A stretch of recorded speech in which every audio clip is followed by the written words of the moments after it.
बिस्मिल्लाहिर्रहमानिर्रहीम। Dear students, आज का हमारा लेक्चर है कार्बोक्सिलिक एसिड्स का इंट्रोडक्शन और नोमेनक्लेचर। सबसे पहले हम ये डिस्कस करते हैं कि कार्बोक्सिलिक एसिड्स क्या होते हैं। कार्बोक्सिलिक एसिड्स ऑर्गेनिक केमिस्ट्री के वो कंपाउंड्स हैं, वो ऑर्गेनिक कंपाउंड्स हैं ऑर्गेनिक केमिस्ट्री में जिनमें कार्बोक्सिल ग्रुप प्रेजेंट होता है। कार्बोक्सिल ग्रुप क्या है? अगर कार्बोनाइल के साथ, जिसको हम कार्बोनाइल आज तक पढ़ते रहे हैं, carbonyl C double bond O, अगर कार्बोनाइल के साथ OH आ जाए तो उसको हम कार्बोक्सिल ग्रुप पढ़ते हैं। लेकिन अब मेरी बात ये याद रखनी है, एफएससी के स्टूडेंट्स इस बात से कंफ्यूज हो जाते हैं कि इस ग्रुप के अंदर दो फंक्शनल ग्रुप हैं। ऐसा कुछ नहीं है, ये एक ही ग्रुप है। जब कार्बोनाइल के साथ OH लग जाता है, इसमें कोई शक नहीं कि OH को हम अल्कोहलिक ग्रुप भी पढ़ते हैं, लेकिन जब OH is connected to carbonyl then it is one unit. फिर ये वन यूनिट है और इस वन यूनिट का नाम जो है वो कार्बोक्सिल ग्रुप है। अब ये जो कार्बोक्सिल ग्रुप है, ये जितनी भी हमने क्लासेस अभी तक पढ़ी हैं, तकरीबन ऑलमोस्ट नोमेनक्लेचर के हवाले से ये तमाम क्लासेस से बड़ा ग्रुप है। अब तमाम क्लासेस में ऐसी क्लासेस भी हैं जो अभी हमने नहीं पढ़ी। मिसाल के तौर पर मैं आपको थोड़ी सी एग्जांपल दे दूं। Alkane, alkyne, alkyne, alcohol, ketone, aldehyde, ये क्या है? उन सब से बड़ा ग्रुप है। अब सबसे बड़ा ग्रुप है, ये बात भी आपके ज़हन में बैठ गई कि ये बड़ा ग्रुप है, ये प्रेफर्ड ग्रुप है, इसको हम प्रेफर करेंगे हर लिहाज से, नाम लिखने के हवाले से। लेकिन अभी थोड़ा सा इंट्रोडक्शन पढ़ लें कि ऐसे कंपाउंड्स जिनमें कार्बोक्सिल ग्रुप होता है, जिनमें कार्बोक्सिल ग्रुप होता है, उन्हें हम कार्बोक्सिलिक एसिड्स कहते हैं। अब अगली बात ये समझ लें कि ये कार्बोक्सिल ग्रुप जो है एक भी हो सकता है, दो भी हो सकते हैं, लेकिन इससे ज्यादा एक चेन में नहीं आएंगे। ऐसा नहीं है कि दो से ज्यादा हो ही नहीं सकते कंपाउंड में। कंपाउंड में हो सकते हैं, किसी कंपाउंड में दो से ज्यादा भी हो सकते हैं, चार भी हो सकते हैं, तीन भी हो सकते हैं। दो तीन तक की एग्जांपल तो आपके सिलेबस में भी मौजूद है, लेकिन इससे ज्यादा भी हो सकते हैं। लेकिन बात याद रखने वाली ये है कि दो से ज्यादा कार्बोक्सिल ग्रुप जो हैं वो एक चेन में नहीं आएंगे। एक चेन में मैक्सिमम दो कार्बोक्सिल ग्रुप आएंगे। ये बात आपने ज़हन में बिठा लेनी है कि in one chain maximum number of carboxyl group can be 2 in chain, एक चेन के अंदर। अब वो एक शुरू में होगा और एक एंड में होगा, दरमियान में चेन के दरमियान में कोई कार्बोक्सिल ग्रुप जो है वो नहीं आ सकता। अब हम आगे चलते हैं। ऐसे कार्बोक्सिलिक एसिड्स जिनमें सिर्फ एक ग्रुप होता है, जिनमें सिर्फ एक कार्बोक्सिल ग्रुप होता है, उनको हम कहते हैं मानो कार्बोक्सिलिक एसिड। मानो कार्बोक्सिलिक एसिड, मिसाल के तौर पर देखें, ये वाला जो ग्रुप है, ये वाला यहां पर देखें, सिर्फ इसके अंदर एक कार्बोक्सिल ग्रुप है। अगर आप इसके अंदर देखें, इसके अंदर भी एक ही कार्बोक्सिल ग्रुप है। तो ये दोनों कौन सी क्लास में आ गए? मानो कार्बोक्सिलिक एसिड की क्लास में आ गए। अब हम आगे चलते हैं। आगे हैं di carboxylic acids. Di carboxylic acids वो कार्बोक्सिलिक एसिड्स होते हैं जिनमें दो कार्बोक्सिलिक ग्रुप मौजूद हों, दो कार्बोक्सिल ग्रुप मौजूद हों। मिसाल के तौर पर दो का मतलब क्या है? देखें, ये एक ही चेन है, एक किनारे पर लगा हुआ है और एक इस किनारे पर लगा हुआ है, तो ये दो कार्बोक्सिल ग्रुप हो गए। इसी तरह अगर आप इधर गौर करें तो इसमें भी एक चेन पर कॉर्नर पर ये है और एक कॉर्नर पर ये है, तो इसका मतलब ये जो दोनों कंपाउंड्स हैं ये डाई कार्बोक्सिलिक एसिड्स हैं। अब हम आगे डिस्कस कर रहे हैं। ये बेसिकली छोटा छोटा इंट्रोडक्शन है जो हम इसके बारे में पढ़ रहे हैं। तो ये जो है ये है फैटी एसिड्स। अब फैटी एसिड्स क्या होते हैं? Fatty acids basically aliphatic long chain carboxylic acid को कहते हैं। मिसाल के तौर पर ये जब जैसे जैसे लॉन्ग चेन हो जाती है, 4 की, 5 की, 10 की, 12, 15, 16, जितने कार्बन बढ़ते जाएंगे लेकिन वो रहे स्ट्रेट चेन, तो उनको हम फैटी एसिड्स कहते हैं। अगर आप यहां गौर करें तो यहां 15 कार्बन की चेन है, यानी इस चेन के अंदर 15 कार्बन है। वो हम ड्रा नहीं किए लेकिन हमने उनको वैसे लिख दिया। 15, एक जाहिर बात है ये अल्काइल ग्रुप है, तो 15 2 बार 30 और 1 31। अल्काइल में क्या होता है, एक कार्बन ज्यादा होता है, ठीक है, तो उसे जरब दें और उसमें एक ऐड करें, तो ये 15 2 बार 30 और 1 31, तो इसका नाम है पाल्मिटिक एसिड, पाल्मिटिक एसिड। अब ये 17 कार्बन वाला है, बेसिकली इसमें 18 कार्बन है टोटल। 17 ये हैं और एक ये, इसमें कितने हैं 16, 15 और 1 16। पाल्मिटिक में 16 है और इसमें 18 है। C17H35, C17H35। अब देखिए 17 2 बार 34 और 1 35, तो ये भी क्या हुआ, अल्काइल ग्रुप हो गया। तो टोटल इसमें कितने हैं 18 कार्बन। तो ये दोनों किस में आ रहे हैं, इस दोनों को हम क्या कह रहे हैं, हम दोनों को पढ़ रहे हैं फैटी एसिड, फैटी एसिड। अब इससे अगला टॉपिक है हमारा नोमेनक्लेचर का। नोमेनक्लेचर जो है वो आपने डिस्कस करना है। जैसे हमने एल्डिहाइड में पढ़ा था कि एल्डिहाइड को हमेशा नंबर 1 देना है, कार्बोक्सिलिक एसिड में भी ऐसे ही है कि जब चेन में कार्बोक्सिल ग्रुप आ जाए तो आपने हमेशा कार्बोक्सिल ग्रुप को पोजीशन 1 देनी है। Always assign position 1 to carboxyl group, always assign, हमेशा हमेशा ये बात याद रखनी है। Always always assign position 1 and then start to move towards the chain, और फिर चेन की तरफ चलना शुरू कर दें। यह तरीकाकार होता है नंबरिंग करने का।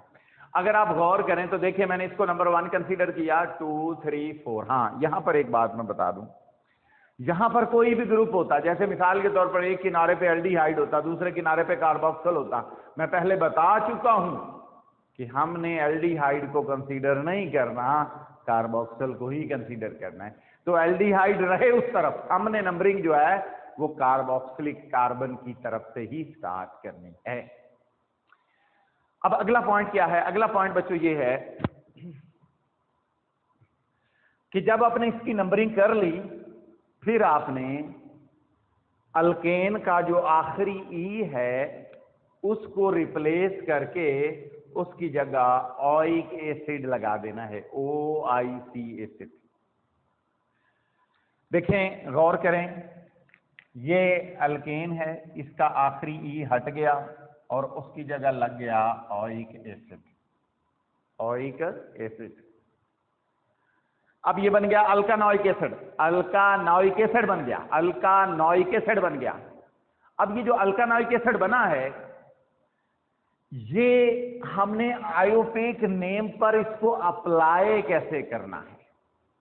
सबसे पहले अगर आप गौर करें तो इसमें देखें कार्बोक्सिल ग्रुप हमने सबसे पहले आइडेंटिफाई किया, मौजूद है।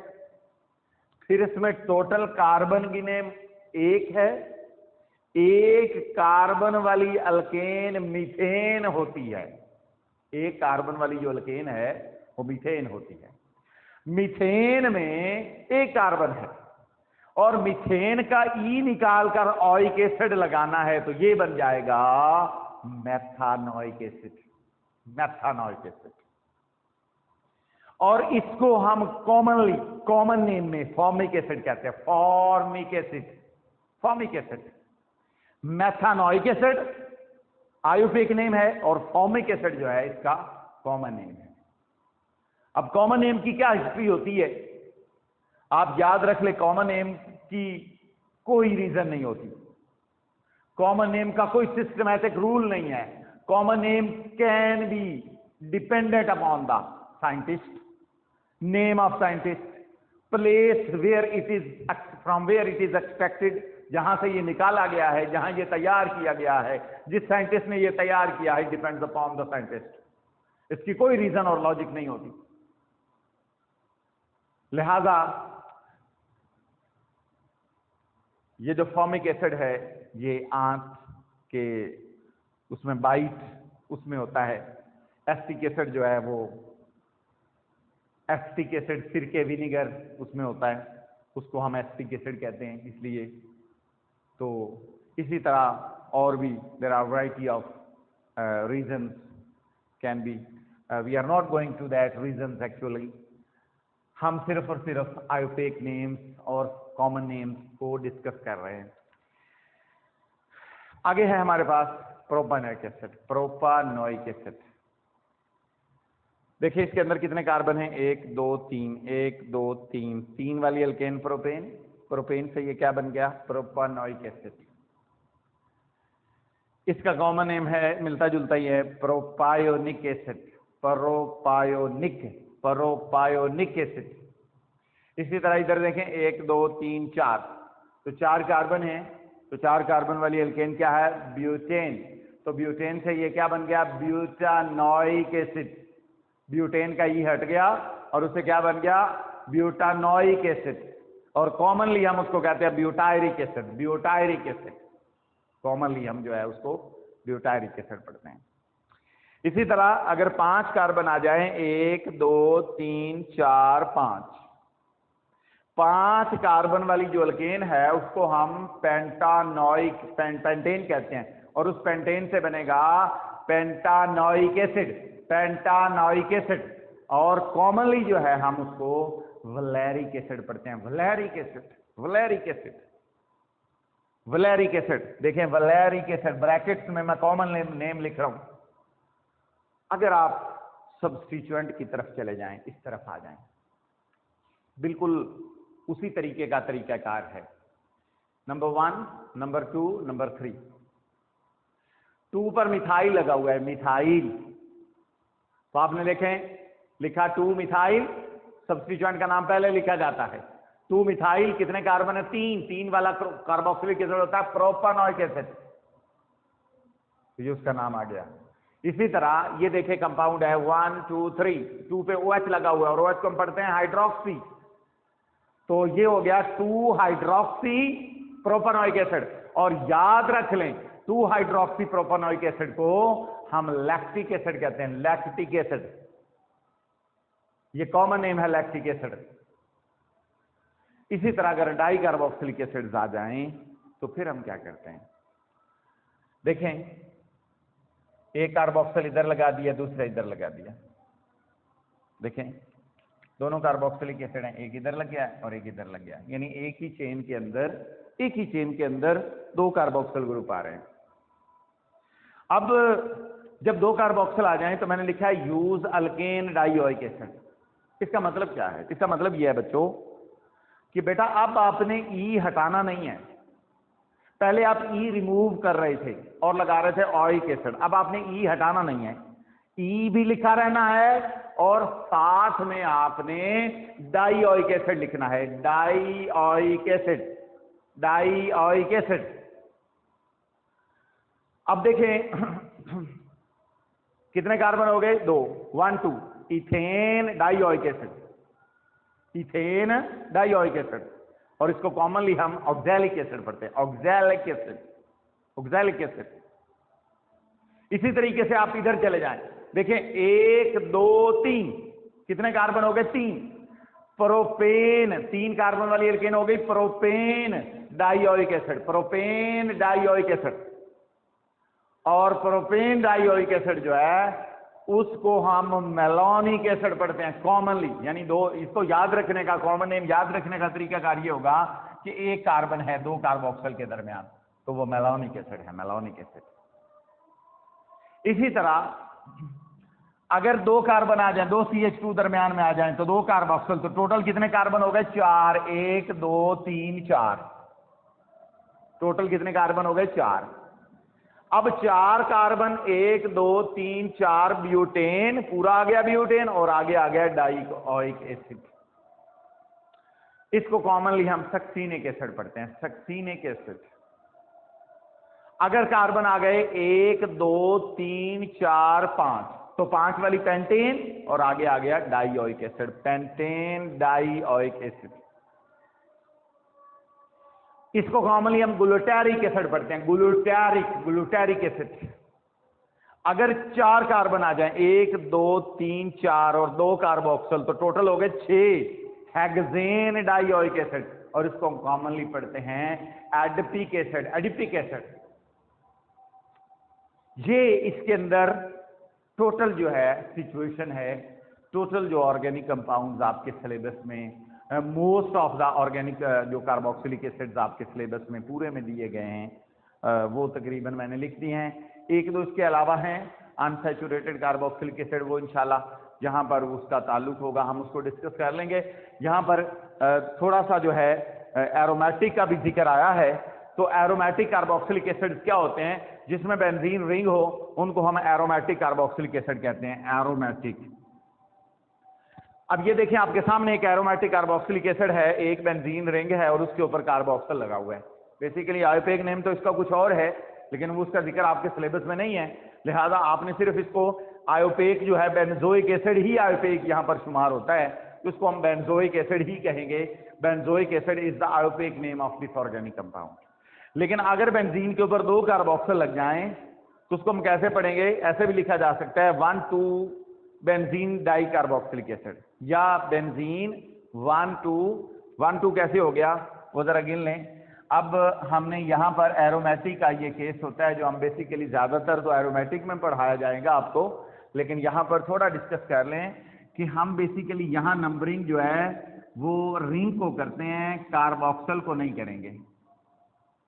जो नंबरिंग है वो रिंग पे की जाएगी।